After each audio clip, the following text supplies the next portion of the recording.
పాలకూరను పోషకాల గనిగా చెప్పుకుంటారు.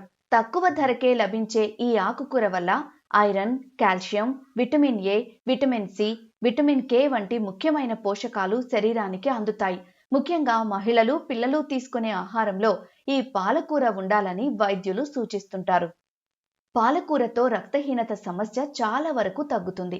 రక్తంలో హిమోగ్లోబిన్ స్థాయిని పెంచడానికి ఇందులో ఉండే ఐరన్ సహాయపడుతుంది.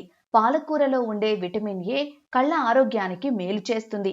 అంతేకాకుండా బీపీని నియంత్రణలో ఉంచి శరీరంలోని చెడు కొలెస్ట్రాల్ను తగ్గిస్తుంది. తద్వారా గుండె సంబంధిత సమస్యలు రాకుండా అడ్డుకుంటుంది. ఈ ఆకుకూరలో ఉండే ఫైబర్ జీర్ణక్రియను మెరుగుపరుస్తుంది. చర్మం, జుట్టుకు పాలకూర చేసే మేలు అంతా ఇంతా కాదు. దీనిలో ఉండే యాంటీ ఆక్సిడెంట్లు చర్మాన్ని కాంతివంతంగా మారుస్తాయి, జుట్టు రాలడాన్ని తగ్గిస్తాయి. ఎముకలను బలంగా ఉంచేందుకు పాలకూరలో ఉన్న కాల్షియం ఉపయోగపడుతుంది. అందుకే ఇన్ని లాభాలున్న ఈ సూపర్ ఫుడ్ను ఏదో ఒక రకంగా ఆహారంలో భాగం చేసుకోవడానికి ప్రయత్నించాలి. పాలకూర పప్పు, పాలక్ పన్నీర్, ఆలు పాలక్ అంటూ ఎన్ని రకాలుగా అయినా దీన్ని తినచ్చు.